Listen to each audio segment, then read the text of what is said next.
저는 올해 30살 된 청년인데요. 제가 5살 때 부모님은 서로 성격이 맞지 않는다며 이혼을 했습니다. 친권은 어머니에게 넘겨줬지만 어머니는 얼마 후 재혼을 했고 아버지도 몇 년 후 재혼을 하셨는데 어머니와의 이혼 후 한 번도 저를 만나러 오지 않으셨습니다. 외할머니께서 대학교 1학년 때까지 저를 키워주셨고 지금 돌아가신 지가 10년이 됐는데요. 그동안은 외할머니가 저를 위해 저축해 놓은 돈과 함께 아르바이트를 해서 대학까지 마치고 취직까지 했습니다. 부모님 두 분 모두 저와 멀어진 사이지만 제 권리는 찾고 싶은데요. 만약 부모님이 돌아가셔서 상속이 이루어진다면 저도 상속을 받을 수 있을까요? 이런 사연이 접수가 되었군요. 변호사님 먼저 사연 어떻게 보셨어요?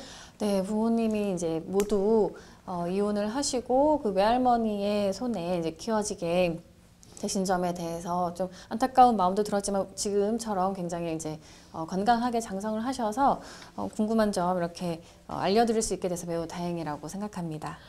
지금 친권은 어머니에게 있는 그런 상황인 걸로 보이는데 어머니가 재혼을 하신 거죠. 이럴 때 상담자님이 상속받을 수 있는 건가요? 네, 그렇습니다. 사실 뭐 친권의 소재나 또 양육권의 소재랑은 사실 상속과는 전혀 별개거든요. 상속은 피를 타고 흐른다고 해서 친권이 없는 아버지의 그런 돌아가신 이후의 상속 재산도 충분히 상속을 받으실 수 있고요. 어머니도 당연하고요.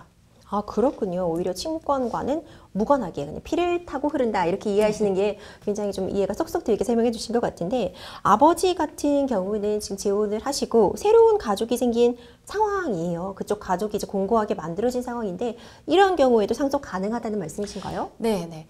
그 상속을 할 수 있는 어떤 권리가 박탈되는 경우는 굉장히 이례적인 일 외에는 거의 없다고 생각하시면 됩니다.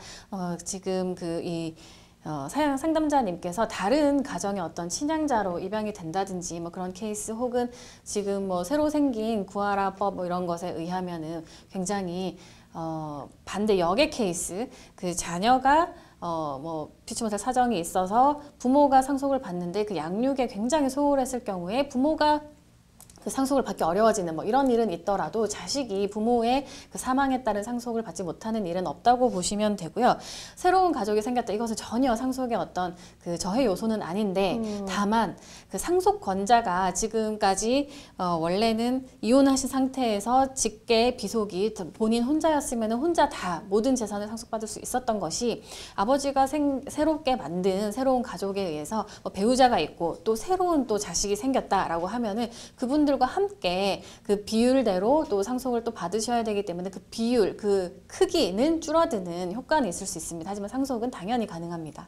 그렇군요. 변호사님, 만약 아버지께서 이혼 후에 뭐 양육비를 제대로 주지 않는다거나 뭐 아들에 대해서 본인의 의무를 좀 저버리신 그런 상황이라면 아들이 아버지에 대해서 소송을 직접 하는 것도 가능할까요?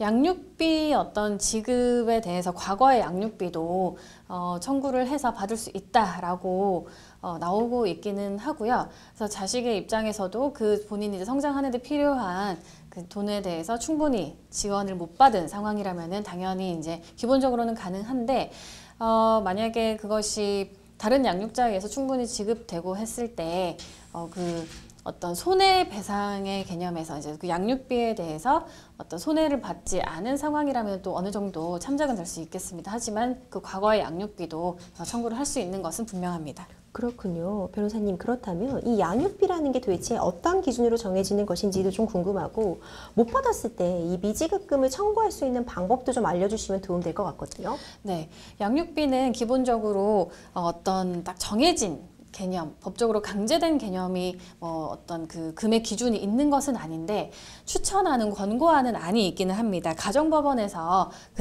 어떤 정기적인 그 연마다 양육비 산정 기준표를 발표를 해서 이에 따라 이제 뭐 재판이 이루어지거나 상호 합의를 할 때 그를 기준으로 삼아서 결정할 것을 권고하고는 있습니다. 현재 2021년 기준으로 가정법원이 또 새롭게 발표한 양육 기준표가 있기도 하고요. 통상 이제 산정된 해당되는 방법은 부모의 양쪽 다 이제 수입이 있을 수 있고 어느 한쪽에 있을 수 있는데 그 수입을 합산을 해서요. 그 비율에 따라서 그 자녀의 나이에 따라 또 그 양육한 어떤 환경, 그 아이에게 특별히 더 병원비라든지 뭐 특별한 교육비라든지 이런 것들이 더 들어가게 되면 가산, 또 어떤 환경에 따라서 그 비용이 적게 들어가게 되면 감산하는 기준도 몇 가지 정해두고 거기에 따라서 산정이 되게 됩니다. 만약에 양육비를 제대로 지급하지 않는 경우에는 여러 가지 제재 방법을 마련하고 있고 앞으로도 더 보완책을 마련하고자 노력하고 있는 형편인데요. 현재 미지급되고 있다라고 하면은 양육비 이행 명령 제도를 이용하실 수 있고요. 또 양육비 직접 지급 명령 제도라고 해서 그 아버지라든지 어머니, 비양육자가 지급하지 않고 있는 것을 그 사람을 고용하고 있는 어떤 사업주가 지급하도록 하고 있는 그런 제도도 있고, 또 양육비를 제대로 지급하지 않는 전적이 있는 사람에게는 담보를 제공하도록 해서 담보를 통해서라도 지급이 되게끔 그런 여러 가지 제도를 마련하고 있고, 또 아주 안 좋은 케이스로는 네. 감치를 해서 어떤 형사처벌과 비슷한 효과를 부여해서 그런 거에 대해서 좀 위화가 된 사람들이 양육비를 지급할 수 있도록 그런 강제 방법도 활용하고 있습니다. 아무리 부부의 연이 끝났다고 해도 부모 자식 관계는 사실 영원히 계속되는 거잖아요. 양육비는 정말 의무이자 아동들은 받을 수 있는 권리가 있는 거기 때문에 이런 부분 좀 꼭 좀 지켜주셨으면 좋겠다 이런 생각도 드네요. 변호사님, 상담자님의 어머니도 재혼을 해서 가정을 꾸린 상태인데 상속을 위해 우리 상담자님께서 뭐 미리 취해둬야 하는 그런 조치랄 게 있을 수 있을까요? 사실 뭐 돌아가시게 되면 자동적으로 상속이 되는 거라서 딱히 어떤 정해진 미리 취해둬야 되는 제도가 뭐 있는 것은 아니지만 네. 좀 더 현실적으로 실무상 도움이 되는 것은 어머니의 재산 상태가 어떤지 미리미리 좀 파악해 두시면은 그것을 나중에 돌아가시고 나서 확보하기 훨씬 용이하고요. 또 이제 물론 돌아가시고 나서는 그 금감원의 조회를 상속인 재산조회 서비스 같은 것을 이용을 해서 조회를 쫙 해볼 수 있는 방법도 있는데 미처 이제 그 국가에서도 관리하지 않고 있는 그런 정보가 있을 수 있어서 미리 확보를 해두고, 그다음에 다른 상속인, 내가 미처 이제 어머니의 새로운 가족이니까 새로운 가족에 대해서 사실 다 정확하게 모를 수도 있거든요. 네네. 상속인이 어느 정도가 있고 그런 법률에 대해서 어떻게 내가 대처를 할지 미리 좀 파악해 두시면은 괜찮을 것 같습니다.